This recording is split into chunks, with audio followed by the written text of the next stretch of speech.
our lives are so convenient and so comfortable. We've lost the kind of hormetic stress, which is good stress that we need as a species to feel fulfillment. So in a sense, we have to do something difficult and strive for something in order to feel the reward. And, when we have everything at hand, like we do, we have technology, we have food, we have heat, we have everything because we live such pampered lifestyles that we've lost this really central part of what we need as a species, which is kind of where cold swimming and extremes of temperature come into play. Because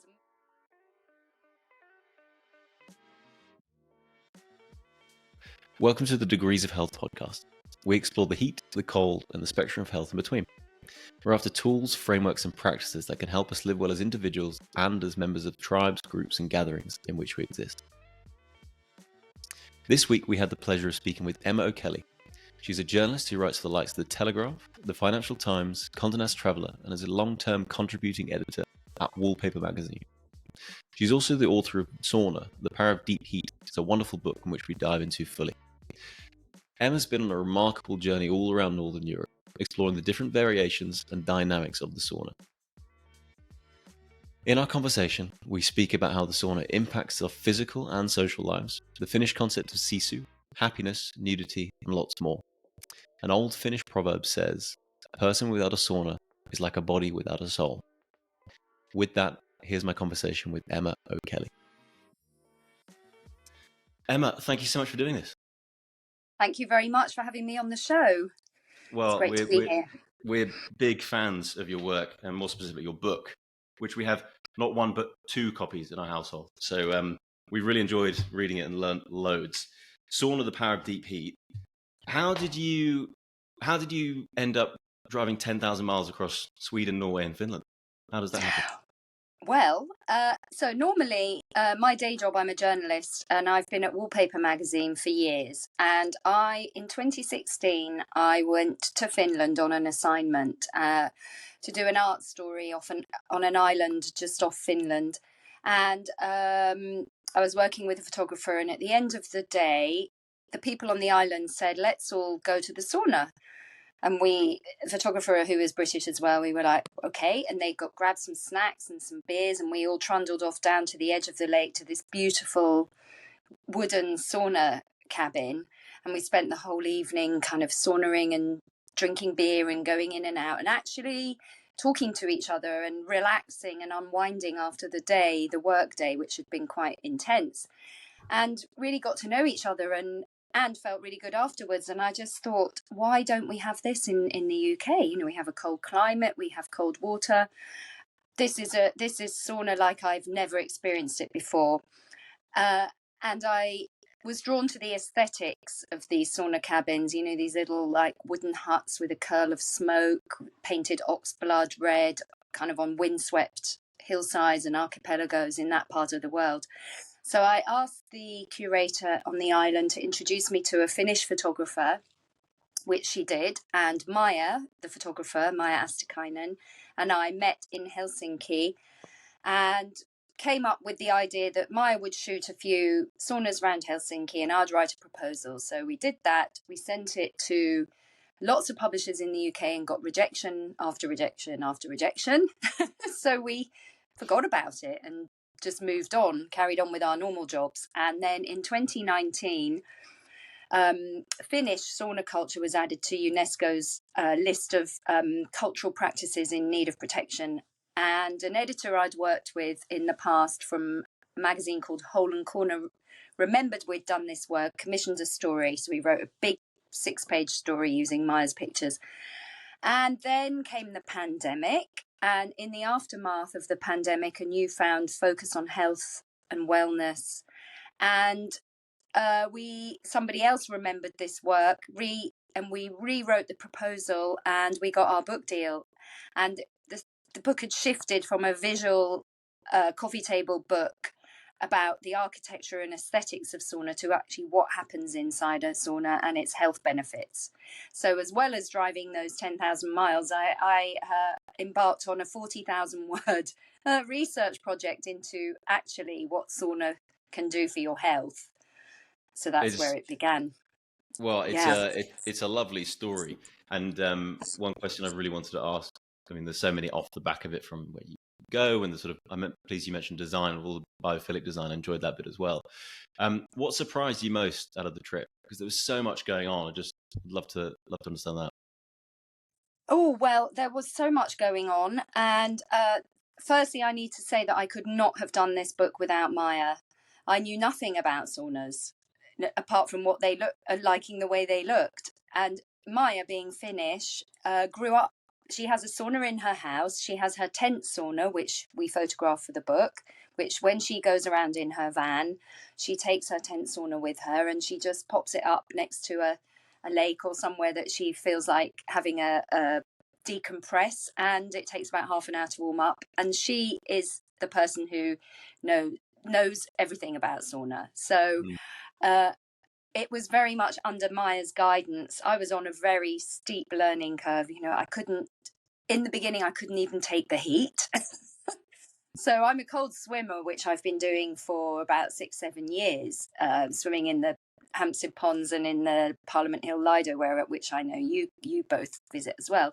But the heat was next level. I found it really difficult, really challenging, and I'd have to get out after a few minutes. But like the cold, bit by bit, over time, my body started adapting to the heat, and I got more used to it as I went along. And so the book very much is my sauna journey from knowing nothing to being a total sauna addict, which is where I'm at now. Like many a Finn, I'm addicted, Yeah. and just think it's something that really enriches your life. When I feel very lucky that I discovered sauna, the actual experience of sauna. Okay. Perfect. Perfect segue to my next question. So I've had this long debate with my dad back and forth. I'm preaching all the health benefits of sauna. I'm coming at it from different angles, and he's on the fence. He's almost there, but he's a little nudge. What would you say to someone like my dad who's on the fence with making sauna a part of their life, but needs a little push? So what do you mean when you say on the fence? What are his reservations? He likes the idea of it. He anecdotally he can hear people like yourself with their stories, but he just needs a little nudge. He needs that final push to incorporate this into his life. What would you say to someone like that? Well, if he lives in the UK, it's difficult to find really, really good sauna experiences. I don't know if your father's like I was, which was the sauna was to me a little box in the side of a gym that was kind of either a bit unloved or poorly ventilated or not very clean or all of those three things. And it wasn't my favourite place in a spa. It would always be the steam room for me. But I guess if he's resisting because he doesn't want the heat, then just stay in for a few minutes and just don't feel that you're under any pressure to do anything big or long in there. And ideally if you can, combine it with cold. When you get out, if you're too hot, just cool down with some cool water. And if he has the chance to, as I say in the book, you can do a lot in a sauna space. It can be a really immersive space. It's not just about sitting on a bench overheating on your own. As I discovered, in the countries where sauna is part of everyday life, there are so many rituals involved in it. So you can pour water on the rocks, which is the first thing. Maybe that if you can get him into a sauna where you can pour steam on the rocks, he might find that he enjoys, especially if you put some essential oils in the rocks, then it smells really nice and the steam wafts around and it's a different experience. And that's a kind of a core feature of the sauna in the countries we visited. The steam, the lolu, they call it in Finnish, which has to be present. And maybe you could go in with him and encourage him to I don't know if he's someone who likes talking or sitting in silence in the sauna, but you can do both.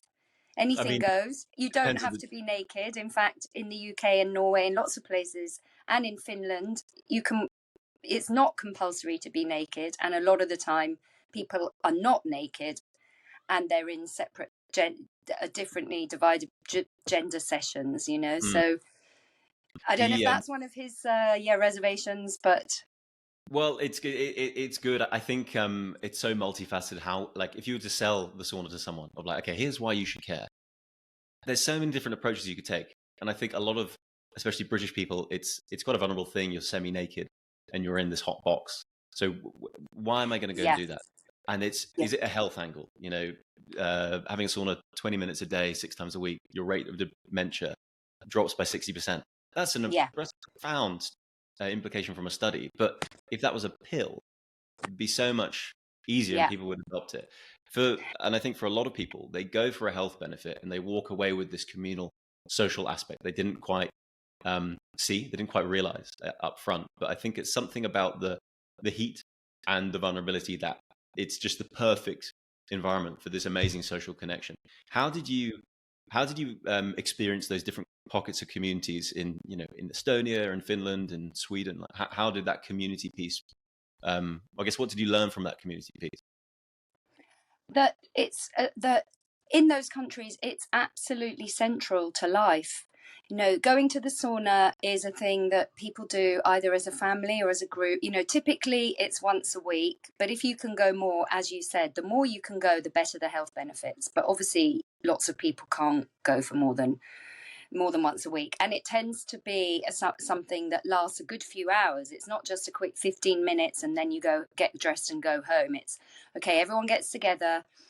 The family in Estonia, you know, typically a family would come together and have a sauna night at the weekends, and people will make food and you go in, multi-generational. Quite often the women and the men do go separately, but you can go together.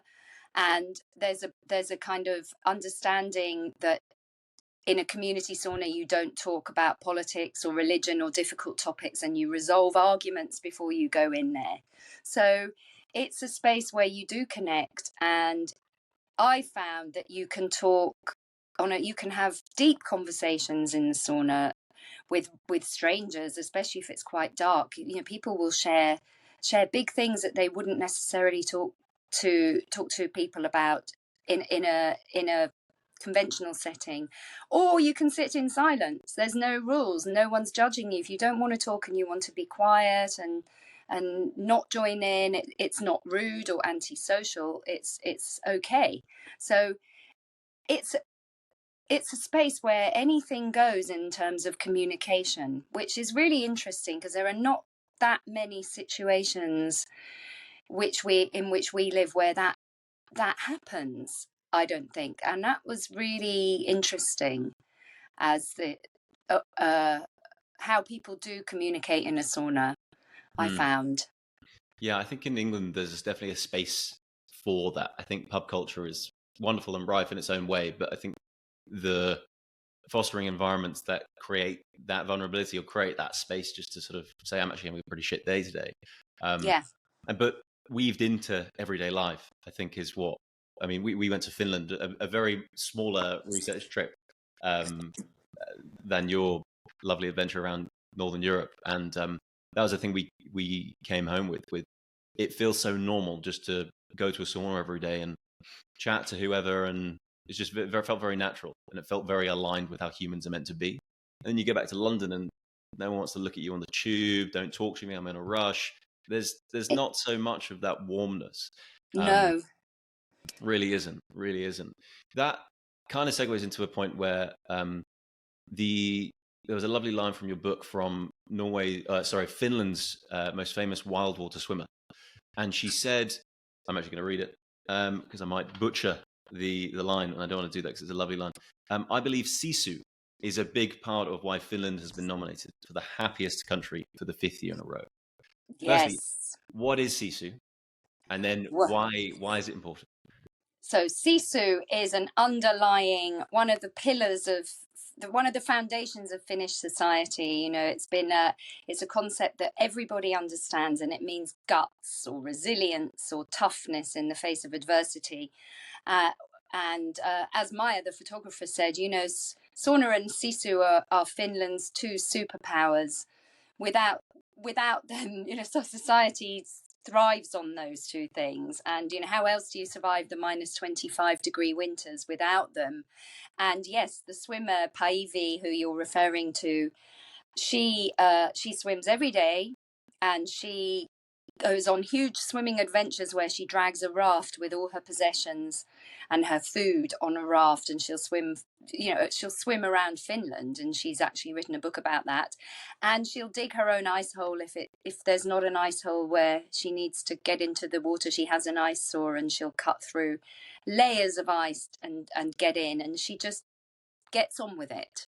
She said, I don't think about it too much. I don't expect much more. I know what it is, and I deal with it. And that is also Sisu. she is the epitome of Sisu. Is she a happy lady?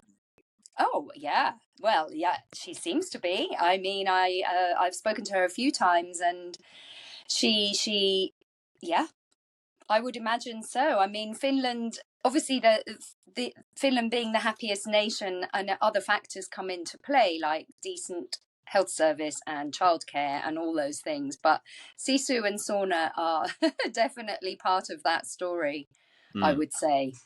Yeah. It's when I read it, it reminds me of, for me, life is good when it's a first order struggle and then a second order bliss, whatever it is. You go in a cold pool to swim. It's like daggers on your skin. It's uncomfortable in the best kind of productive way. But then after, you've got this immense feeling of bliss from the cold, or the dynorphin when you're in a sauna. Yeah. It's the feeling get out, and followed by endorphin. So I mean, I think it's central for fulfillment, which is like sort of a roundabout way for happiness, I think. But, well, there's this kind of school of thought. There's a book called The Comfort Crisis, which is saying, that our lives are so convenient and so comfortable. We've lost the kind of hormetic stress, which is good stress that we need as a species to feel fulfillment. So in a sense, we have to do something difficult and strive for something in order to feel the reward. And, when we have everything at hand, like we do, we have technology, we have food, we have heat, we have everything, because we live such pampered lifestyles, that we've lost this really central part of what we need as a species, which is kind of where cold swimming and extremes of temperature come into play. Because I mean, we don't mean stress like being on a cramped metro in rush hour. We mean stress like jumping in a cold pool and then getting out, and like you say, the physiological things that happen to our bodies as well. So it's a kind of growing school of thought, and to me that makes total sense. And as you know, swimmers, we all talk about this rush and this high and how it makes us feel whole or feel better, and I really think there's something in it. Yeah, personally. Yeah, me too. I think it's something everyone can relate to anecdotally in their own experience. I feel Yeah. better when I go to the gym. I feel better when I resist the urge to look at my phone when I'm meant to be focusing on something. I feel better when through some cold exposure, like first order struggle, second order bliss, whatever it is. And I think this realm falls into that. And Yeah. have you got more Sisu in your life from your trip? Well, I have, because from the trip, I had to face a lot of challenges. It was difficult in a way, like technical challenges with doing the book, shooting in that heat, trying to remember everything that was being said in the sauna, because obviously you can't take a phone, so you can't record, and you can't take a notebook because it just gets soggy. So I had to be... That wasn't really Sisu, but it was challenging, and the nudity was Sisu. I mean, finding your inner Sisu means finding your strength when something difficult is in front of you. And for me, nudity, especially in a mixed sauna environment, was difficult. I found that challenging, and I had to overcome it because I had to be naked sometimes. And that was another area where I had to dig deep and find my Sisu. Yeah. Yes, I loved reading that, because it's such a natural thought that goes on inside everyone's head, but externally people will never show that that kind of innate fear, especially a British fear. I liked your husband's anecdote of his his time in the sauna in Tallinn, I think it was, Yes. where maybe it might have been some place for a gang meetup, or perhaps some, because they can't conceal weapons and things like this. I had a very similar experience in Finland. My partner Eloise, she was planning the itinerary, and we're walking to the outskirts of Finland for a bit, and we're walking a bit too long. It's like 20 minutes, turns to half an hour turns to 40, and it's about minus 13 outside, so it's freezing. And we get to this sauna, the oldest one in Helsinki, and we walk in, and a very blunt: females left, males right. I'm like, okay, fine. I don't know about the naked thing yet, so I walk into the sauna just in my swimmers, and around me is 30, 35 naked Finns, all speaking Finnish, and the conversation just seems to stop as I walk in. And I'm the only one I'm the only one in clothes. So I thought, actually, this is the most sensible thing to do, is just to take off my clothes and just join in. So it's definitely a learning curve, especially for Brits. Do you Yes. think why don't we have this in the UK? Why does it all over Northern Europe but not in Britain? Not the naked, the The sauna nudity, you mean? more specifically, the sauna culture, and then maybe does the sort of prude British aspect play into that? What do you think? Yeah, I mean, it's difficult to know why we don't have either of those things, because our climate is not so different. Obviously, it's a bit warmer, but it's not hot in the winters here. And I just don't really know the answer to why we're so prudish or so reserved about nudity. It's definitely not in our culture to be naked and to grow up, in families, being naked around grandparents and things like that, which for Finns and Estonians, it's all very normalized, and I think it's really healthy that it's normal as well.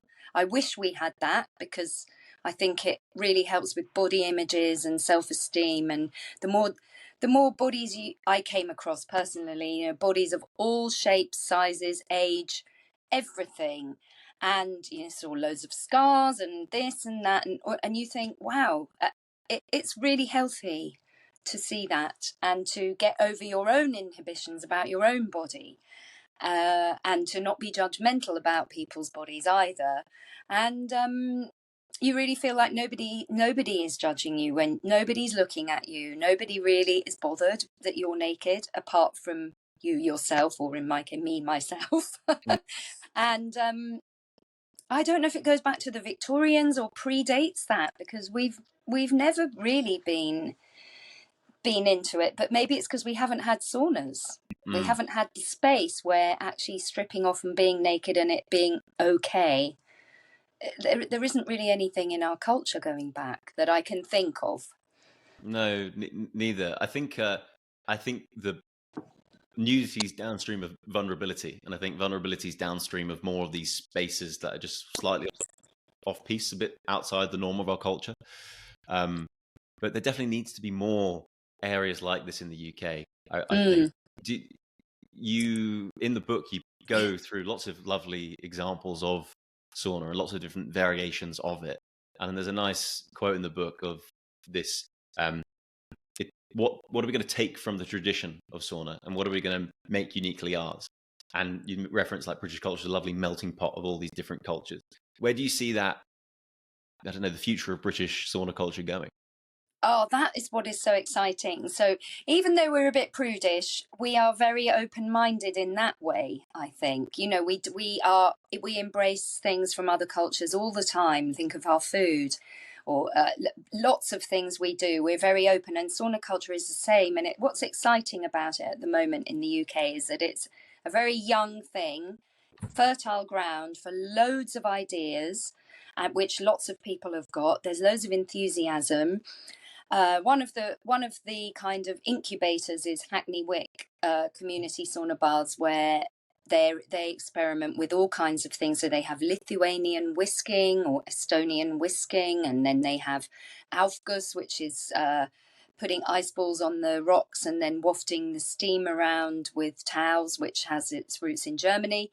Then they're doing grief saunas there. They're doing storytelling, myth sessions, so art sessions, life drawing classes in the sauna. So it's very exciting, because there's so many ideas and there's so much we can do, because we're not bound by any traditions or any rules we don't know what is an optimum sauna and how, in Finland, they're very strict about the height of the benches and the do's and don'ts. People have written lots of books about that. But for us, we're open to try everything. And that is what is really exciting, I think.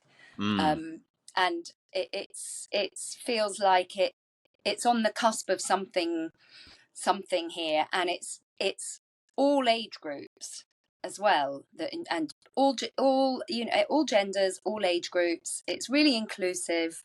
It's really exciting what's happening in the UK. We just need to get it more embedded. Yeah, well, I mean, this is part of the conversation we're trying to foster. There are all these people out there who like this independently. Let's all collaborate and have a conversation together. I think it's an interesting point about the dogma. I mean, most innovations happen outside the field, and I always say this to Eloise, my partner, who we were on the call with before. The best pizza I've ever had was in Japan, because they took the best bits and they remixed it and did it in their own way. It was wonderful. And then why can't you have a remix or a spin on sauna in our own way that actually expands on the tradition? I think it is exciting, and it's a very friendly, lovely community as well. Very open. I agree. And actually, so the nudity conversation is not really even part of it. And actually, I think it's not going to happen that we're all going to be naked in the sauna. So we should just move on from that. And you wear your swimsuits, and that's fine. And that's what it is. Because that has been a bit of a stumbling block for some people. They're afraid of that, as we've discussed. But if we just say, look, it's not naked, but all these amazing things can happen in there. So don't let that put you off that you're in a swimsuit. And so there's a lot that there are a lot of stumbling blocks for lots of British people, lots of hurdles. But I think with the right going about it in a certain way, we can get there and get more people in, which would be amazing. I completely agree. I'm choosing where we're going on next. The lovely line in your book by Wim Hof, which says, "The heat and the cold are our great teachers." What have you learned from the heat and the cold? Well, I learned about the cold first, because that was the swimming I began about 7-8 years ago. And that, again, that helped me I went with my neighbours as a group of us. We went to the women's pond, and there were 5 of us, and we all did it together, and we felt this incredible camaraderie and huge sense of achievement going in a cold pond in the middle of winter. Never, ever, ever thought I could do that, because I suffer from Raynaud's, which, by the way, has now gone. So my circulation has improved, and all the kind of anxiety and fear around cold water, that has gone. And you kind of embrace the cold, because you the winter's not boring anymore like it used to be. You're like, oh, great, I can go swimming in the cold. In fact, good. Heated pools are like, oh, no, I'm not going in that. It's too boring now. But no, I'm joking. And it's the same with the heat. So after when I had started adapting and feeling comfortable with that, I now really look forward to going in a sauna, because I sweat. And I didn't used to really sweat much before. I'm not a particularly sweaty person. And now the sweating begins really quite quickly, much more quickly than it used to. And that's really good for your skin. I've noticed loads of improvements with eczema and dry skin and things like that. Your skin, it's a big organ, and it gives that a workout. And generally, of course, all the mood lifting that they say that lots of there's been a study that's just come out actually about men in the Netherlands going in regular hot cold sessions, and how it's reduced cortisol, stress hormone, by 30%. And so the hormones that come out in both hot and cold, but talking about the sauna, you get serotonin and dopamine levels increase, cortisol levels go down. So you feel good, and it's a chemical reaction that happens that takes you to that place.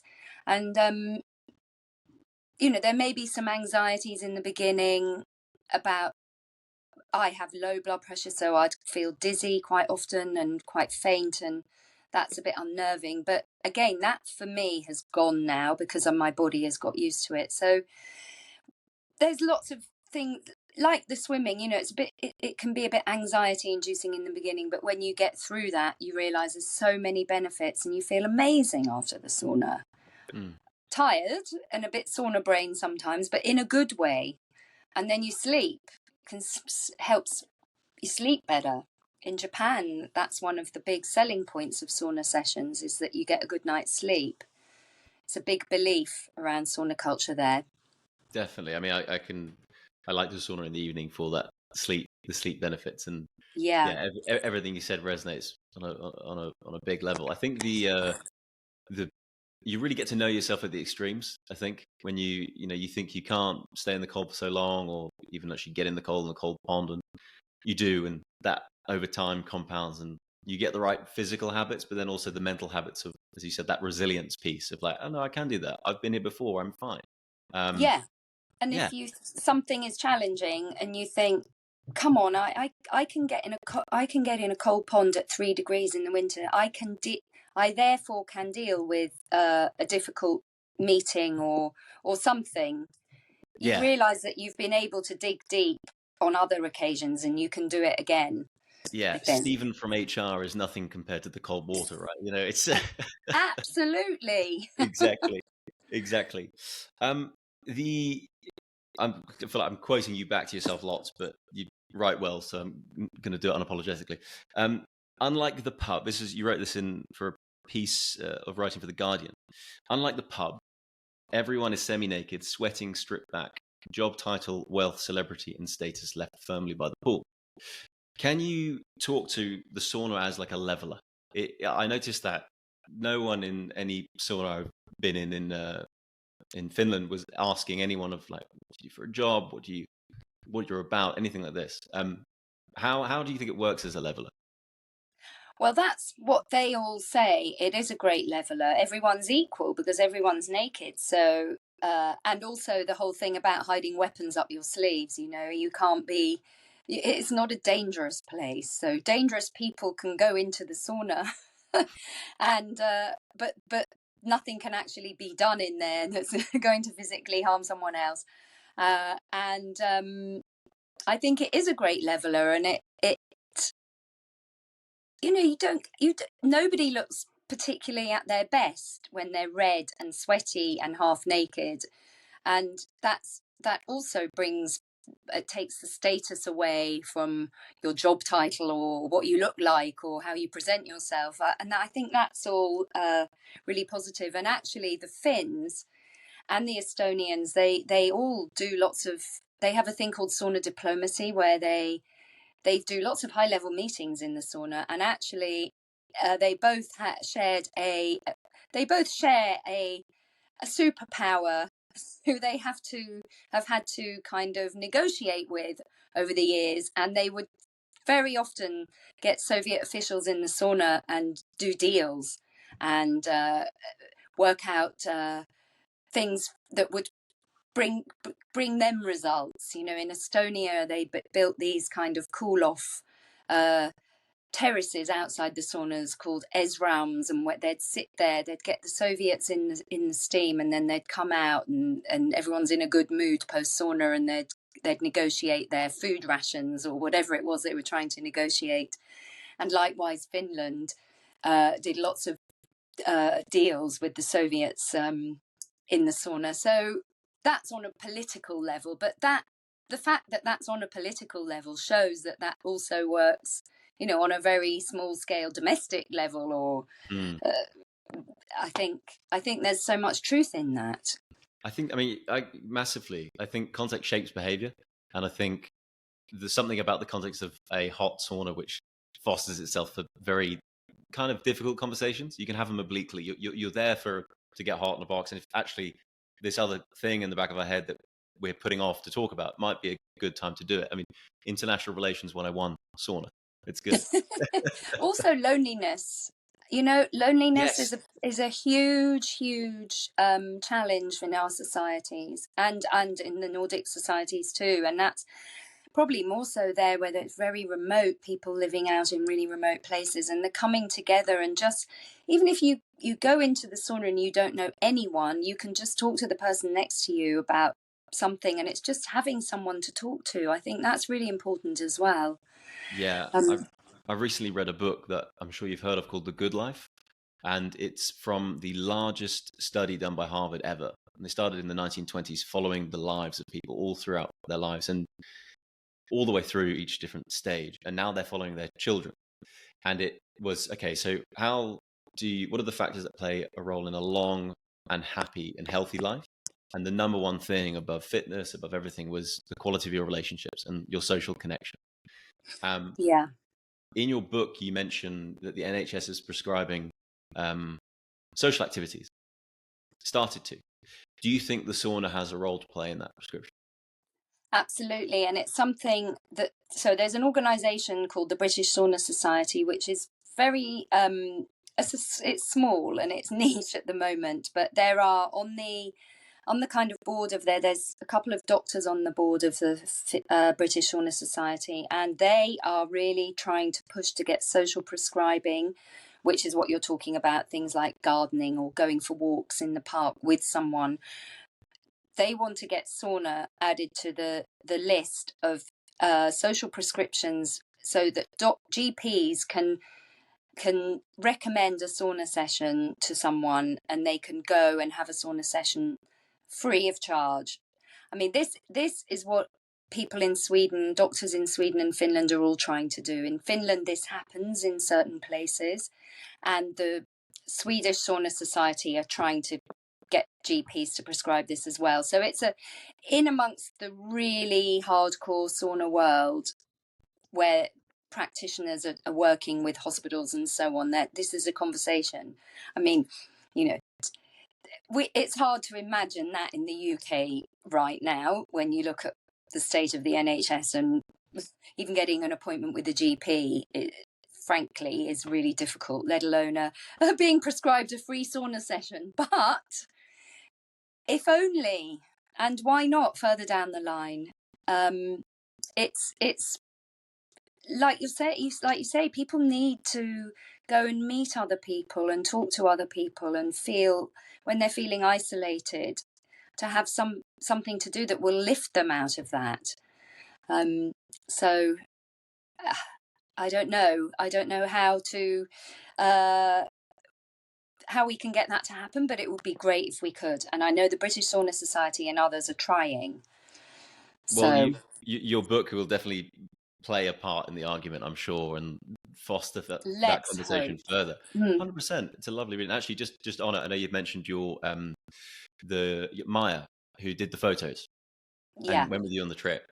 Wonderful photography, and I think just would like just to put that in there as well. I think it's a really lovely words and lovely pictures to match in the book, and it's a thing in Northern Europe, and it adds to the quality of life through the community they get. You need a community, a tribe, a group, whatever you call it. Everyone needs one. Or like the inverse of that would be the worst human punishment you can do, solitary confinement.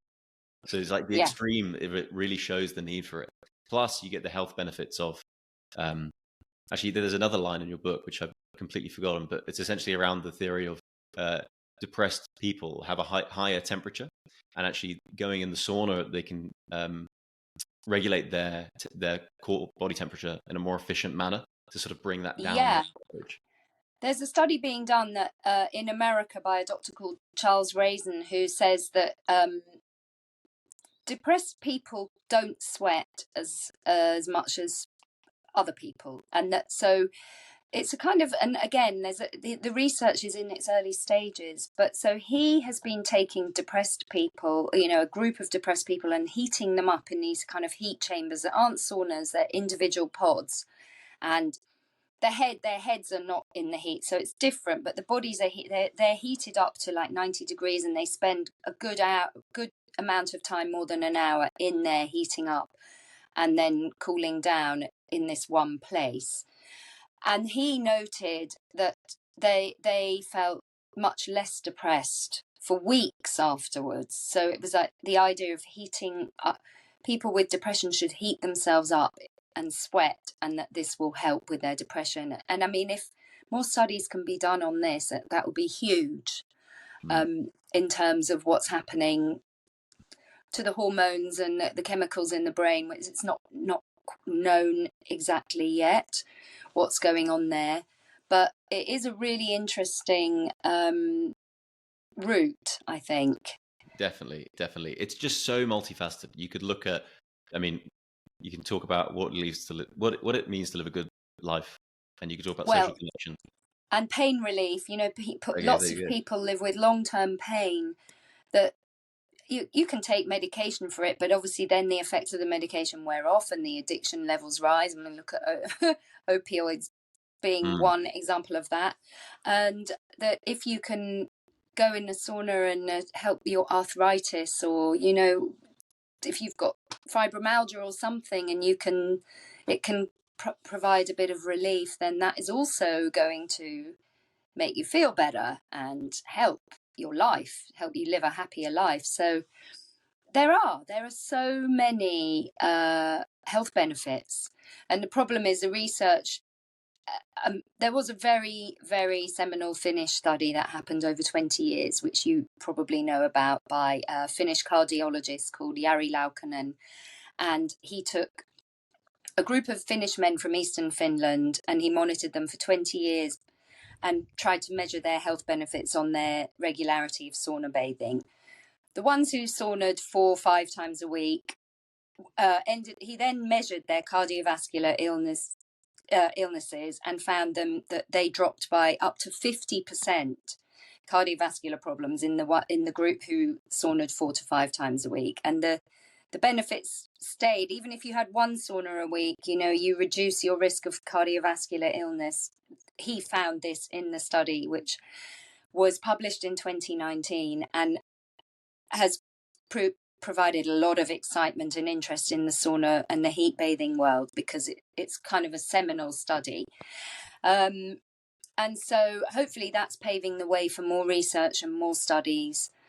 And that, he's the go-to really on his the long-term study he performed. But there are other things happening. His research is wonderful, and I think anyone who is interested, you can go to PubMed and type in sauna and click the last 5 years, and his name will come up. Jari Laukkanen. I always forget how to pronounce his last name. Jari Laukkanen. Yes, yeah. I mean, I hope. Sorry if I've butchered that, but yeah, fascinating, very and easily digestible papers to read, and I think it answers a clear why as to the sauna. I have a few people who will kick me if I don't circle back to your Reynard story. Could you just tell that story for the listener? Because I think it's quite personal and a lot of people can relate. Well, I mean, I don't really. I always have suffered with Raynaud's for years. So that was why I didn't think I'd ever be able to be a cold swimmer, because I feel the cold. I really do feel the cold, and I did the whole. Started with the boots and gloves, obviously the neoprene, which really also helps with the cold swimming, which is a good starting point for everyone. And I just have noticed that I think I had a bit of fear of the cold. I was always somewhere be like, oh no, winter, complain about it, turn the heating up high, put on lots of jumpers and think, oh gosh, I can't wait for the spring. And now I really don't think like that. Cold is my friend. And I never, ever thought I'd say that, ever. And that is really empowering, actually, to think that it's cold outside, but it's not going to, I like it now. That therefore means that sort of 6 months of the year, I'm a happier person than I used to be, because I've changed my attitude towards the cold. And the rain has gone. It really has. I get it very occasionally, but usually not when I'm swimming. It'll suddenly take me by chance, some random moment. But no, I've really noticed it. And actually, my best friend suffers much worse with it than I do, and she has started unbelievably going in the cold water, starting with a sauna in her case to get her in. And I'm really urging her to keep going with it because I think it will probably really help as well. Do you So think it was the cold? Would you attribute it as the cold or the yeah, contrast the therapy? cold, because I wasn't doing saunas. I only started having saunas when I started doing the book. So I started cold swimming in probably 2018 and then started actually going in saunas in 2022. So it was the cold for sure. But yeah. That's fascinating, and those people are not going to kick me now. So I'm pleased we touched on that. Um, it's a remarkable book and a remarkable thing you've put together, and an important book for lots of reasons we've covered: the social reasons, the health benefits, the feeling of you're part of something beyond just yourself, a community, tribe, whatever it is. Um, are there any, like, I'm pretty conscious of time, and you got to run. But what are your parting words to people who are, I guess, like, curious about this, temperature curious about the hot, about the cold, and I guess if you could talk to sort of the fringe benefits that people might not expect going in, but they might come out with. I think it's a real sense of achievement, actually, for somebody who doesn't like, probably more with the cold, because that's in a way that's harder to get into a cold.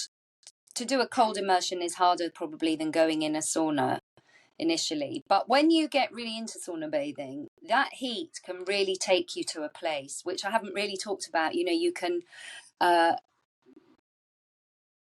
go into the deep heat is transportive mentally, and it takes you sort of totally out of yourself. And when you're really battling with the heat like you are with the cold, it's the same kind of process that you're going through mentally. You're really trying to force yourself and stay in, and your brain, things just melt away. So, trivial things that maybe you've been worrying about, or small things, or problems that you can't solve.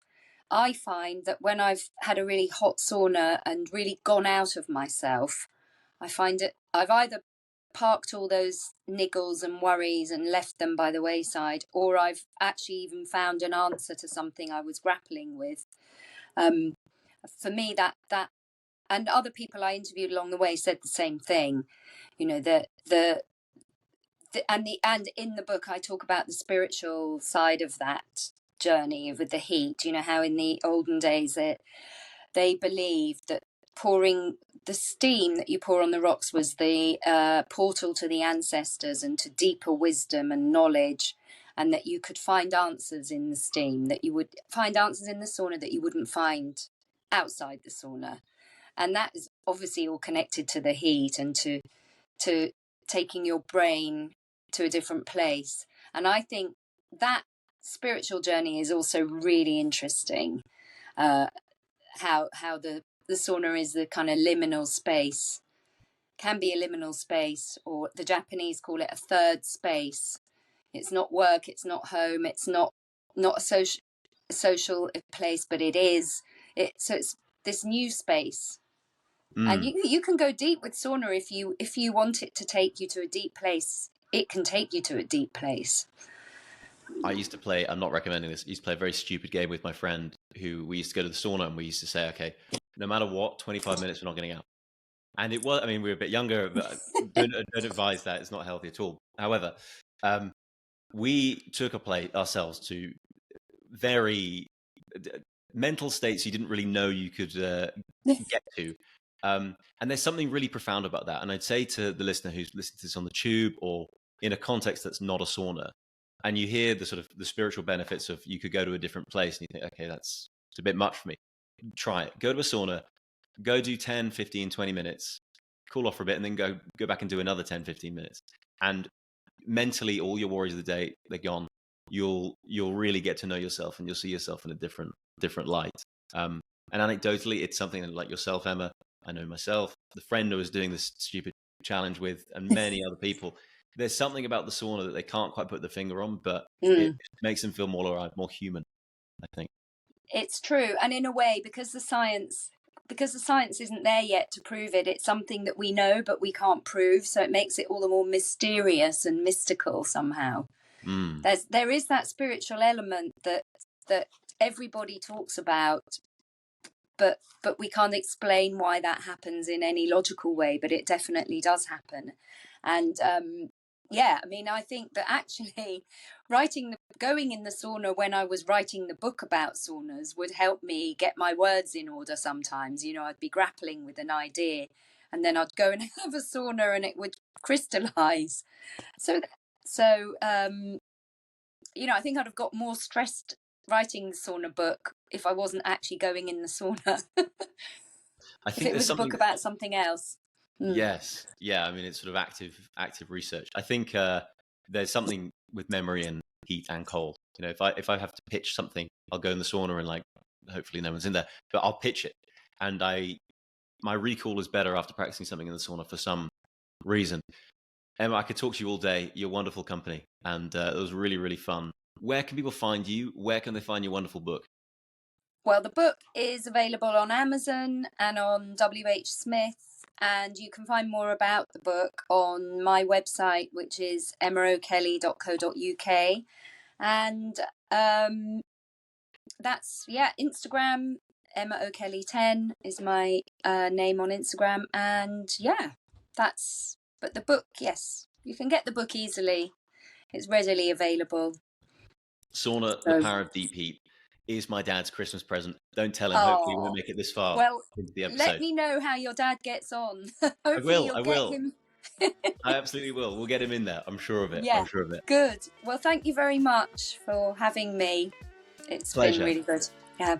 Cheers, Emma. Thank you. Okay. Bye. Bye.